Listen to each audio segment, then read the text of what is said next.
Bonjour à tous, j'espère que vous allez bien. Je suis ravie de vous retrouver pour une vidéo book haul. Et alors, avant de commencer, je crois qu'on a besoin d'une petite explication. En fait, j'ai vraiment acquis beaucoup de livres. Mais au mois d'avril, il y a eu mon anniversaire. Et aussi, vous avez vu dans la vidéo challenge 3 mots pour un titre que nous sommes allés chez une copine du forum. Et j'en suis ressortie avec quelques livres, il faut l'avouer. Du coup, en fait, en livre que j'ai acheté moi, il n'y en a pas tant que ça, mais il y a vraiment beaucoup de livres à présenter. Donc je vais arrêter de blablater et je vais commencer tout de suite. Parce que là je crois que cette vidéo elle va durer un moment. On commence avec le Young Adult, j'ai 3 romans à vous présenter. Et en fait les deux premiers, ce sont des livres que mon mari m'a offert pour nos 12 ans en fait de couple. Voilà, en plus j'avais oublié ça aussi en avril. J'ai eu 13 raisons de J.A. Asher. En fait, j'avoue que tout ce qui se passe en ce moment sur la série de Netflix, ça m'intrigue. C'est un sujet qui m'intrigue déjà à la base et je me suis dit que je lirais bien le livre avant de regarder la série. Sauf que ça m'embêtait un petit peu de payer autant pour un bouquin somme toute assez court. Et en fait, à Cultura, il était dans cette version poche qui date en fait, puisque le roman est sorti il y a pas mal de temps. Du coup je me suis pris j'ai demandé à mon chéri si je pouvais l'avoir. Et voilà, vous savez, c'est l'histoire de cette jeune fille qui va se suicider et qui va envoyer une cassette à 13 personnes qui sont, d'après elle, les 13 raisons de son suicide. Et voilà, chaque personne doit écouter la cassette et la faire passer au suivant sur la liste. Voilà, je vous en reparle bientôt, j'espère, je sais pas quand j'aurai un moment pour le lire, mais en tout cas au moins... Il est bien au chaud chez moi, on va dire. Et comme deuxième cadeau, j'ai choisi Quelques pas de plus d'Agnès Marot. Alors, Agnès Marot, vous savez, c'est celle qui a écrit IRL. Et je l'ai toujours pas lu, hein, mais voilà, j'avais envie de lire un autre roman de Skrinéo. Et le thème, la couverture, je la trouve magnifique, et le thème me disait bien. Ça a l'air d'être un road trip, de par la couverture je pense, et le résumé, c'est l'histoire de Sora et Cal qui sont deux sœurs qui ont des problèmes de santé. Et Sora va essayer en fait de percer des mystères pour découvrir si ce mal n'est pas autre chose que réellement médical, d'après ce que je comprends. Hein. Voilà, je sais vraiment pas plus, j'ai lu que le résumé, j'ai vu la couverture, j'ai vu l'auteur qui somme toute a de très bons avis avec IRL, donc j'ai pas hésité et je l'ai choisi. Et enfin un roman que je me suis acheté moi. Il faut dire qu'après avoir lu La Faucheuse, Neil Shusterman, j'avais vraiment envie de lire un autre roman de cet auteur. Du coup je me suis ruée sur Les Fragmentés, le premier tome, donc qui est, vous savez, sa série qui est parue aux éditions du Masque il y a de ça un moment en fait, elle est terminée. Du coup voilà, en attendant les autres tomes pour La Faucheuse, je me dis que ça me permettra de tenir le coup. L'histoire a l'air quand même assez spéciale, il faut l'avouer, puisqu'on est dans une société assez futuriste qui en fait a des règles un peu spéciales, puisque quand son enfant a 13 ans, on peut décider soit de le laisser tel quel vivre, soit de le fragmenter et d'utiliser ses organes pour les donner à d'autres. Voilà, et ça va être l'histoire de 1, 2, 3 personnages qui vont essayer de survivre dans cette société un petit peu particulière, il faut l'avouer. Voilà, je vous dis, j'ai regardé un petit peu les avis, ils étaient pas mauvais. Et puis c'est l'auteur en fait là-dedans qui m'attire dans ce roman, donc j'espère que ça sera aussi bien que La Faucheuse. Ensuite, passons à la romance. J'ai reçu 2 services presse de la part des éditions Harlequin. Il s'agit tout d'abord de Prolongation, le tome 3 de la série The Teen de Linda Eicher. J'ai adoré le premier tome, j'ai moyennement aimé le deuxième tome. J'espère que ce troisième tome sera concluant. Très rapidement, c'est l'histoire de Jackie qui a subi une grave maladie et qui du coup reste un petit peu marquée pour ça et a pour projet de consacrer sa vie à la musique. Elle va rencontrer Henrik Grenick qui fait partie de l'équipe de hockey qu'on a déjà vu dans les tomes précédents. Et voilà, ça va faire des étincelles j'imagine. Voilà, donc je le lirai très prochainement, je pense que c'est ma prochaine lecture d'ailleurs. Et j'ai également reçu Butterfly Dream de A. Meredith Walters. Elle avait écrit un autre livre qui était paru chez Milady, Sous influence, qui était une duologie Le premier tome était sorti mais le deuxième tome n'est jamais sorti, ce qui était quand même dommage parce que bon bah j'aurais bien aimé savoir ce qu'il en est. Ici c'est un one shot, c'est l'histoire de Corinne qui a une peur panique de la mort, elle est persuadée d'avoir un gros problème de cœur. Elle va rejoindre un groupe de soutien et faire la rencontre de Beckett qui lui a vraiment des problèmes cardiaques et qui est resté un petit peu marqué après un gros problème de santé. Et voilà, ces deux âmes blessées vont se retrouver et est-ce qu'elles vont s'entraider? Je ne sais pas.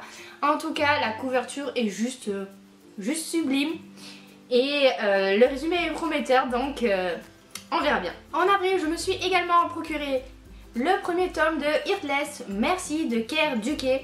Je vous en ai déjà parlé dans mon update lecture précédent, donc je ne vais pas m'étendre sur le sujet. C'est une romance concernant des psychopathes. L'un est tueur à gages, la nana en fait elle a perdu ses parents parce qu'ils se sont fait tuer. Donc voilà, hein, je vous fais pas un dessin un peu plus explicite. Et voilà, si vous voulez savoir ce que j'ai pensé de ce roman, je vous mets le lien de mon update lecture en barre d'infos. On retourne avec les services presse puisque j'ai reçu Le Professionnel, le premier tome de Mafia et Séduction de Kresley Cole. Alors, Kresley Cole, c'est mon auteur préféré en romance paranormale. Sa série des Ombres de la Nuit est juste, voilà, juste mythique d'après moi et à lire absolument. Et du coup j'étais un petit peu méfiante. Je n'ai pas lu sa série de romances historiques parce que justement j'avais entendu que c'était moyen et voilà, je voulais pas me séparer des Ombres de la Nuit, disons, de cette image que j'ai de l'auteur. Mais là j'ai craqué et voilà, je l'ai lu d'ailleurs. Je vous en reparlerai un peu plus en avant dans un update lecture. Mais il s'agit d'une romance assez érotique et assez tournée sur le côté BDSM, il faut le savoir. Entre une jeune fille qui est en fait la fille d'un parrain de la mafia russe et le bras droit de ce parrain de la mafia qui vient la chercher aux États-Unis à la fac pour la ramener en Russie auprès de son père. Il ne laisse pas trop le choix en fait, on va dire. Voilà, je vous en reparle bientôt dans le prochain update lecture. Arrive maintenant l'explication où ma pile à lire a vraiment beaucoup augmenté. Comme je vous l'ai dit, nous avons passé une après-midi chez une copine du forum. En fait, on avait chacune amené des livres qu'on voulait se donner parce qu'on ne voulait pas forcément les garder dans notre bibliothèque. Et ma copine Guise a beaucoup de romances à donner. Et du coup, je ne suis pas repartie les mains vides. Je vais vous présenter ces titres assez rapidement parce que je ne sais pas du tout quand est-ce que j'aurai le temps de les lire. Le premier, c'est Pacte sensuel de Cecilia Grant. Alors celui-là, je l'ai lu, voilà. Quand je l'ai pris, j'ai vu des avis sur le forum qui m'ont vraiment beaucoup intriguée. Et du coup, quand j'ai eu fini ma lecture en cours à ce moment-là, je me suis ruée dessus et je l'ai lu en même pas 24 heures et j'ai adoré. Alors je vous en reparle là aussi dans le prochain update lecture. Mais c'est une romance historique très particulière, absolument non conventionnelle et où l'aventure et passion n'est pas très réelle puisqu'il s'agit en fait d'un pacte entre une veuve qui a besoin d'avoir un enfant pour pouvoir garder son château et son voisin nouvellement arrivé. Vous avez compris qu'elle va donc lui demander de lui faire un enfant. Ils ont un mois pour ça, mais comment dire, elle le fait vraiment par devoir. Et lui un petit peu aussi. Du coup on est vraiment très loin des affres de la passion. Mais c'est ça qui fait tout le charme du bouquin. Et vraiment, si vous aimez la romance historique mais que vous avez envie d'une lecture qui change, je vous le conseille. En tout cas, je vous en reparlerai un petit peu plus prochainement, hein, j'arrête pas de dire la même chose, mais c'est pas grave. Mais voilà, j'ai été très contente d'avoir ce petit là. Parce que je vais le garder celui-là. 3 autres romances historiques ont rejoint ma pile à lire. Il s'agit de La rançon du désir de Penelope Williamson. On est d'accord que cette couverture est juste affreuse et merci J'ai lu pour elle d'avoir refait des nouvelles couvertures un peu plus jolies parce que alors là c'est juste affreux quoi. Ça, je sais juste que ça se passe vers dans le Maine au début du 1, 2, 3, 4... La fille qui a du mal à lire les chiffres romains au début du 18e siècle. Et voilà, je veux pas en savoir plus, j'ai juste vu qu'il y avait de très bons avis sur le forum, du coup j'ai pris à ma copine. J'ai également pris les tomes 1 et 2 de la série de Kate Noble, de Si doux mensonge et trahison. Là aussi je ne sais pas vraiment de quoi ça parle, j'ai vu que les avis étaient plutôt bons sur le forum. Bah du coup je les ai accueillis volontiers chez moi hein. J'ai également pris les tomes 2, 3 et 4 de la série KGI de Maya Banks. Donc Seconde Chance, Mémoire volée et Murmure nocturne. Cette série, j'ai le premier tome dans ma pile à lire depuis hyper longtemps, il est par là. Et je ne me suis jamais lancée dedans, je ne sais pas pourquoi, j'ai un petit peu peur de me lancer dedans, j'aime beaucoup la military romance en fait. Mais voilà, je commence une nouvelle série, surtout qu'elle est assez longue, en sachant que les premiers tomes il paraît sont très bien mais qu'ensuite d'un tome à l'autre ça varie beaucoup niveau qualité, c'est ce qui est souvent le cas avec cet auteur d'ailleurs. Mais je me suis dit que tant qu'à faire, si le premier tome me plaît, ben au moins j'aurai les suivants voilà, à portée de main. Et le dernier livre que j'ai pris à ma copine Guise, il s'agit de Emprise d'essence de Beth Carey, qui est le tome 2 de Séquence privée. Là encore, j'ai le premier tome dans ma palle que je n'ai toujours pas lu, mais je me suis dit que au moins, bah, si ça me plaît, j'aurai la suite, sachant que la série est très bien notée sur le forum. Donc voilà quoi, j'ai envie de dire, pourquoi chercher plus loin.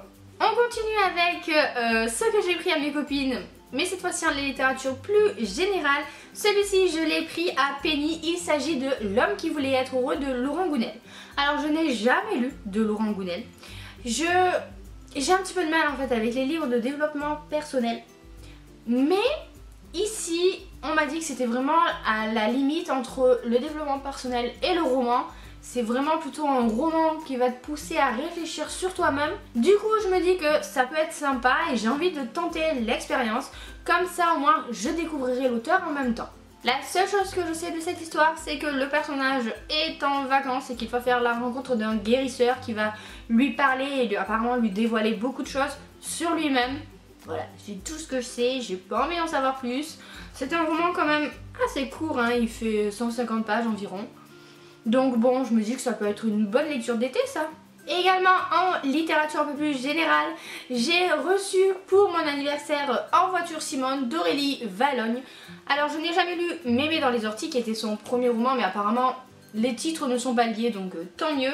Ici c'est l'histoire d'une famille qui a l'air complètement, on va dire un petit peu excentrique quoi, avec une mère, le père, le fils, les 3 belles filles, la grand-mère et même le chien. Voilà, je pense que c'est une comédie familiale. On verra bien ce que ça donne. J'avoue que cette auteure m'intrigue parce qu'elle marche vraiment bien quoi en ce moment. Du coup, je suis plutôt contente d'avoir reçu ce livre. Et enfin, on termine avec de la fantasy. Il reste seulement 2 livres. Et après, promis, on a fini. Ce sont 2 romans que j'ai eu là encore pour mon anniversaire de la part des copines. Le premier, c'est le premier tome de la saga des 4 éléments, Les Messagers du Vent de Clélie Avy. Bon, je trouve que la couverture du poche est pas géniale, mais ça me va très bien. Par contre, je ne le voyais pas aussi gros le bouquin. J'avoue qu'il est plutôt costaud, hein. Il fait presque 700 pages. Donc ça me freine un petit peu dans ma lecture, mais j'ai vraiment envie de découvrir cette série. Et enfin le dernier livre que je vous présente, donc c'est aussi un cadeau d'anniversaire. Il s'agit de Déraciné de Naomi Novik. Alors ce bouquin il me faisait super envie. C'est de la fantasy. C'est un one shot, ce qui est quand même assez rare hein, pour le préciser. Et c'est une réécriture de conte, assez éloignée mais réécriture de conte quand même, de La Belle et la Bête. J'ai envie de dire, ce roman est fait pour moi. C'est l'histoire d'Agnieszka qui vit dans un village. Et en fait, tous les 10 ans, le sorcier qui protège le village prend une jeune fille et l'amène dans son château pendant 10 ans en fait. On sait pas pourquoi, hein, en échange de la protection des villageois. Il leur donne donc une de leurs jeunes filles. Et tout le monde pense que ça va être Cassia qui est la meilleure amie d'Agnieszka. Mais non, le dragon, puisqu'on l'appelle le dragon, choisit Agnieszka pour l'amener dans son château. Et voilà, je sais qu'il va y avoir de la magie et ce genre de choses. J'en sais pas plus et j'ai pas envie d'en savoir plus en fait. Je trouve la couverture très belle. Le résumé me tente vraiment beaucoup. Et je pense que celui-là, il va pas tarder à être lu quoi, parce que j'ai J'ai super envie de découvrir son histoire, sachant qu'il enchaîne les coups de cœur. Donc voilà, il faut vraiment que je trouve le temps de le lire. Et voilà, on en a terminé avec ce book haul. Je vous ai prévenu, il y en avait pas mal. Voilà, je ne sais pas du tout, je vais les caser, mais je pense me débrouiller parce que je ne sais pas si vous le savez, mais je vais pas tarder à déménager. Disons que dans 2 mois, voilà, je serai dans ma nouvelle maison. Et bien pour mon anniversaire, j'ai demandé une nouvelle bibliothèque, hein, parce que celle-ci commence à être un peu pleine et que j'en ai marre de jouer à Tetris avec mes étagères et mes livres. Donc voilà, je trouverai bien une petite place pour toutes ces nouvelles acquisitions. Et sur ce, moi je vais vous laisser. N'hésitez pas à me dire en commentaire si vous avez lu ces romans, ce que vous en avez pensé, si vous aussi vous avez craqué ou pas pour ce mois d'avril. Je vous fais plein de bisous, je vous souhaite de très bonnes lectures à venir et à bientôt dans une prochaine vidéo. Les 2 premiers, ce sont mon chéri qui me les a, depuis quand je suis 2, je suis plusieurs dans ma tête. Et j'ai également reçu Butterfly. Ouais, bientôt je vais vraiment tout dire, Butterfly. Quel accent.